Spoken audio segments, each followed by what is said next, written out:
A vida de vocês estará por um fio, a ponto de vocês nem poderem respirar.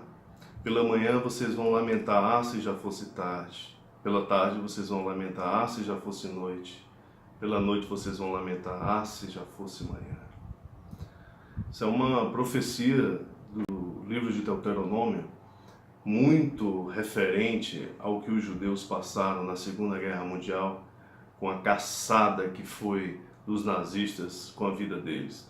E assim a gente está retomando essa série de vídeos. Meu nome é Germano Bran, eu sou formado em letras, tenho pós-graduação em marketing, trabalho com publicidade há muitos anos, sou redator publicitário, sou filmmaker, videomaker também, e sempre estudei muito sobre esse assunto, sobre a vida dos judeus, o Israel contemporâneo, e eu estou aqui de uma forma assim bem tranquila, só repassando algumas coisas, fazendo um repasse do que aconteceu historicamente sobre a vida dos judeus, um voo muito raso, né? Assim, um voo raso, um rasante sobre a história, um arranhão, porque a coisa é muito mais profunda, não é?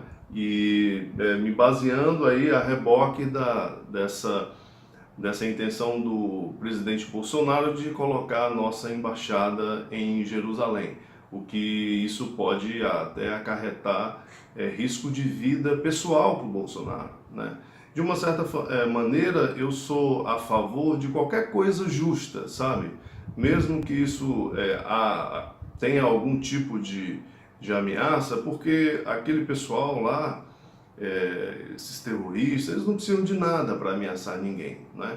Mas é inegável que, de uma certa maneira, o Bolsonaro está se posicionando corajosamente porque está a fim de fazer isso ou porque o compromisso dele com a igreja evangélica está obrigando ele a fazer isso. Mas eu creio que o Bolsonaro também tem essa convicção, ele adora Israel, ele ama Israel, e é claro que quando você encontra alguém que diz que ama Israel, isso está muito atrelado à Bíblia, isso está muito atrelado a Jesus Cristo, e não tem nada de mal, na verdade, em amar, apoiar e abençoar Israel com o que você puder, porque Israel é a única democracia plena no Oriente Médio. Não existe uma democracia plena no Oriente Médio fora Israel. Israel é como se fosse os valores democráticos do Ocidente ali. Israel é rodeado de ditadura, rodeado de inimigos. Inimigos extremamente burros, diga-se de passagem, porque se eles estendessem a mão para Israel, Israel estenderia a mão e aquele Oriente Médio prosperaria de uma maneira extraordinária. Mas aquele povo, eles têm uma vocação para ditadura, para líderes personalísticos terrível, e aquela parte não prospera, né? Se não fosse aquele petróleo, eles estavam em maus lençóis. E Israel nem petróleo tem, e é o que é, como diz o Bolsonaro. Olha o que eles não têm, olha o que eles são, né? E olha o que nós temos e o que não somos, né? Isso é uma frase que ele repetiu à exaustão durante a campanha e até o dia de hoje, né? Mas é o seguinte, Israel voltou, os judeus voltaram, terminou a Segunda Guerra Mundial, terminou com uma promessa de uma partilha para Israel, que os ingleses, mais uma vez, de uma certa forma, traíram os judeus, porque, partilha não é 50%? Partilha?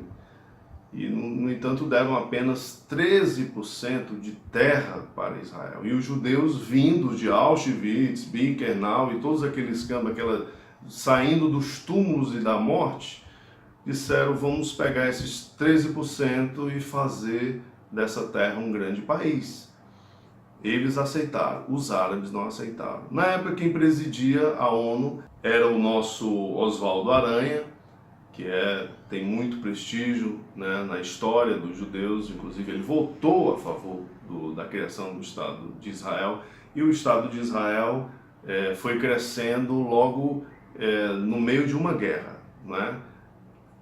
Os árabes invadiram o pequeno Estado logo em seguida ao anúncio da ONU, e por incrível que possa parecer, eles venceram.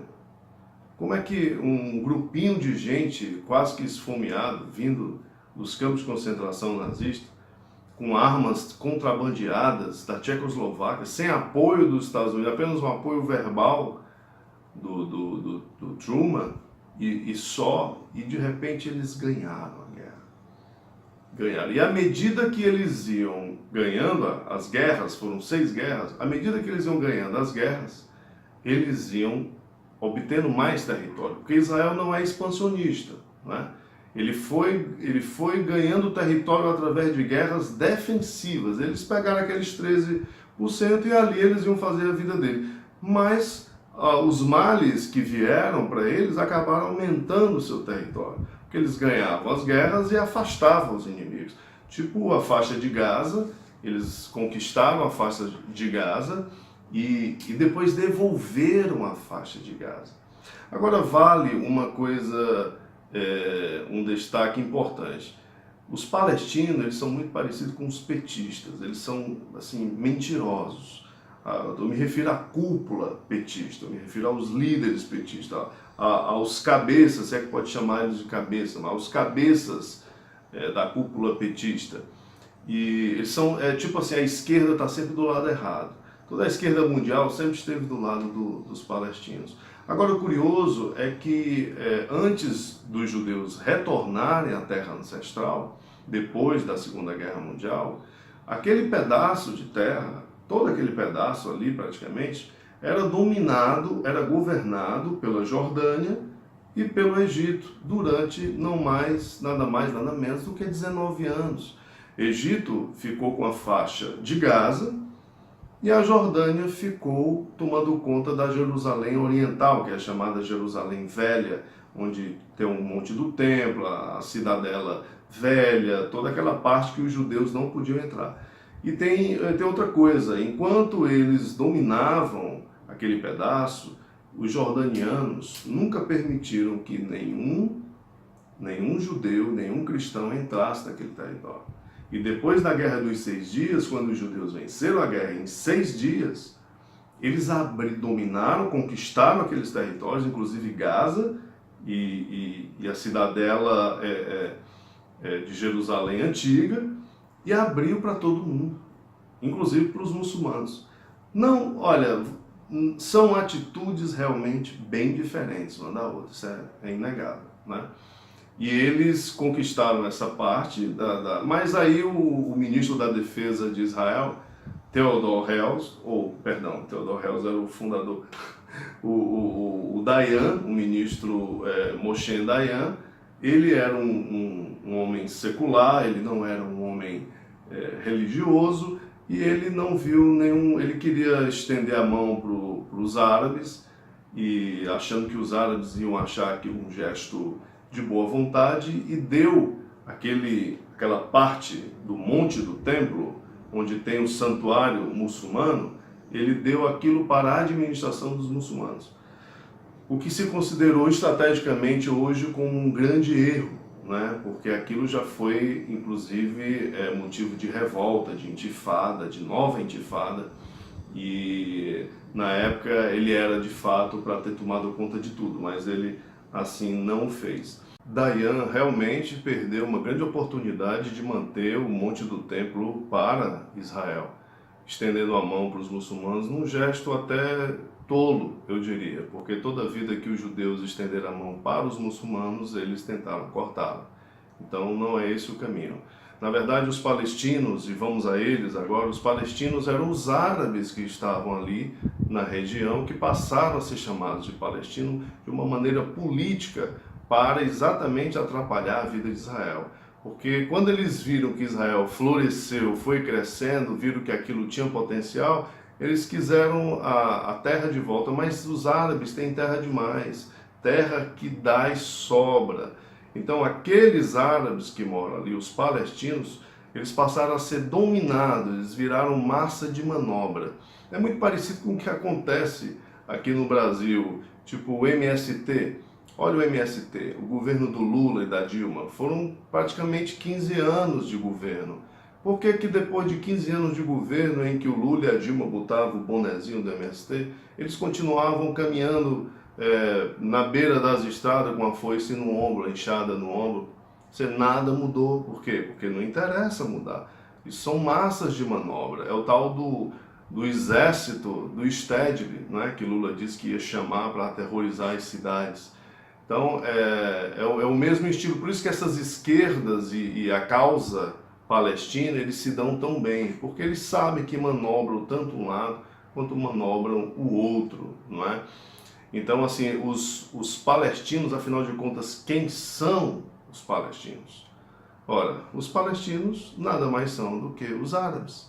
Foram os árabes, eles foram para lá e foram ficando lá, e foram nascendo, foram constituindo família, vivendo por ali naquelas imediações, embora nunca tenha tido uma presença tão grande. E quando os judeus retornaram à sua terra ancestral, criou-se o Estado de Israel, os judeus disseram que eles poderiam ficar, que ficassem com eles. Mas os líderes muçulmanos irradiaram que eles saíssem de lá, porque os muçulmanos fariam uma guerra de extermínio aos judeus só semelhante aos mongóis, ao que os mongóis fizeram. Ou seja, eles falaram para o mundo inteiro que iam exterminar os judeus. Então, muitos árabes que viviam ali na região, em Haifa principalmente, todo mundo saiu correndo, achando que vinha aquela onda de exército árabe para destruir tudo, matar judeus e jogá-los ao mar, como era essa a promessa, e foram embora. Só que aí os judeus, Israel ganhou a guerra. Ganhou a guerra e colocou placas e faixas nas casas dos árabes dizendo: não toquem nos bens dele que eles vão voltar. Você vê o nível de consciência deles, né? Mas eles não voltaram, né? Não voltaram. E acabaram ficando nos campos de refugiados da ONU. Olha o que aconteceu. Olha o que os árabes fizeram com os árabes palestinos. E aí o Arafat usou durante a vida inteira dele, morreu milionário, recebendo dinheiro dos franceses, né? Muito dinheiro dos franceses, dos europeus, para ajudar na causa. E os chamados palestinos continuavam vivendo mal, sendo administrado pelo Hamas. Você já imaginou que ia ser administrado pelo Hamas, né? Pela Fatah, o Hezbollah no Líbano, que também acabou surgindo aquele negócio. Então, assim, isso é uma grande massa de manobra. De fato, existe ali um povo, é um povo árabe. E, no entanto, os árabes que ficaram sob a tutela israelense estão muito bem obrigados, porque tem trabalho, tem estudo, tem segurança. Os judeus no Knesset, que é o parlamento judeu, eles dão voz aos árabes durante todos esses anos, durante todas essas décadas. O árabe era falado dentro do parlamento judeu, não só o hebraico. Os árabes tinham um partido político. São formas de agir muito diferentes, quando na verdade um judeu não pode nem entrar na Arábia Saudita. Se um judeu entrar na Arábia Saudita, ele é morto imediatamente. Então, são maneiras de se conduzir bastante diferentes. Eu prefiro muito mais a maneira dos judeus, porque é uma maneira democrática, é uma maneira onde tem justiça, é uma maneira onde a imprensa é livre, onde as coisas andam mais às claras. Eles não são perfeitos, obviamente, ninguém é, né? Mas assim, diante do que a gente analisa, vendo a sua história, como eles se conduziram a ponto de entregar a terra que eles conquistaram através de guerras defensivas, como foi o caso da faixa de Gaza, que eles invadiram aquela terra, né, numa guerra defensiva, chegou quase às portas do Cairo, na Guerra dos 6 Dias, tomou o Sinai e devolveu tudo, que a ONU dispara. Eles estavam nas portas do Cairo, e a ONU dispara e volta, não pode mais. E só depois, com Menachem Begin e o Sadat no Egito, por volta lá de 76, 1976, ou foi 78, por aí, eles fizeram um acordo de paz com o Egito e Israel devolveu a península do Sinai, cheio de petróleo lá e tudo, né, de riquezas, devolveu para o Egito em busca de paz. Israel sempre quis paz, sempre estava a fim de ser deixado em paz e trocaria terras por paz. E, no entanto, né, nunca foi atendido, na verdade foi traído. No mesmo dia que Israel assinou o acordo e saiu de Gaza, o Hamas jogou foguete para Israel. Então não tem como você lidar com esse tipo de inimigo, né? É um negócio que não dá para você ir em frente com o negócio dele. Você tem que recrudescer mesmo. Você vê que os caras não estão aí para nada. Outro dia eu abri o manifesto de criação, de fundação do Hamas, e está lá até hoje. Não desistiremos até destruir Israel. Então isso está fora. O inimigo que quer te destruir, ele está fora de diálogo, não tem mais conversa com ele. Isso aí é uma coisa que tem que estar... Até Israel mesmo tem que parar com esse teatro de que está... Não, chega, acabou essa história. A pessoa que quer te destruir, tu vai ficar dialogando com ele. O quê? Se ele, na carta magna dele, ele continua lá dizendo que quer te destruir. Não é?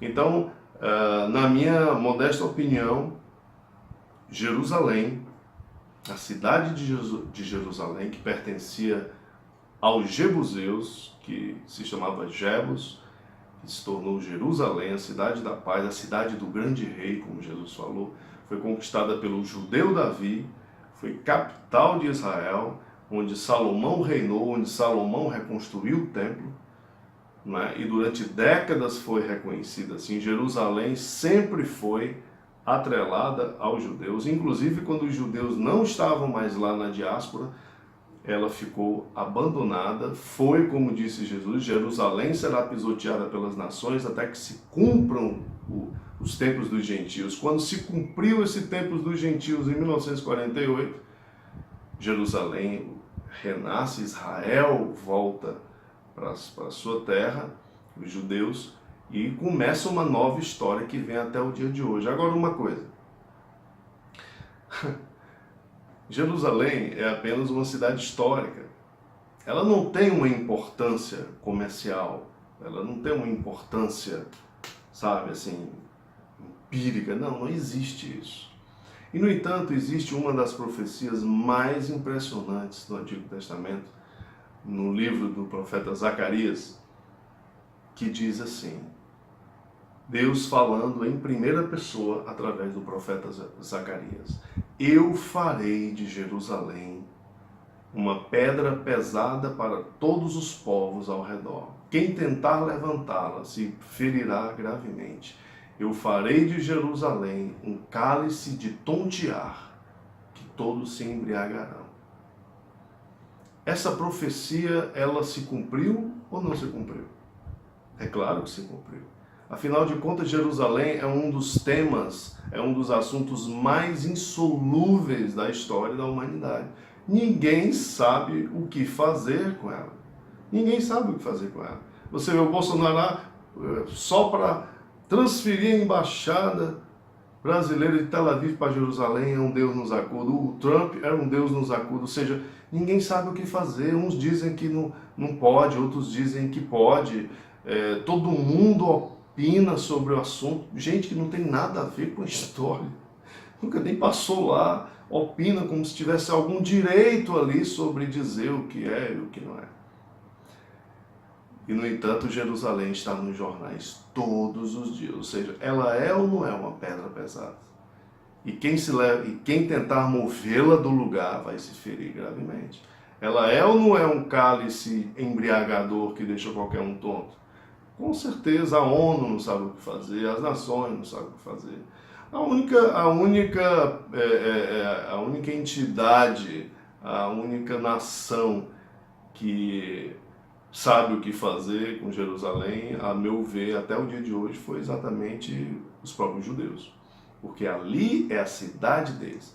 Enquanto os muçulmanos têm 3 cidades sagradas, os judeus só têm uma, que é Jerusalém.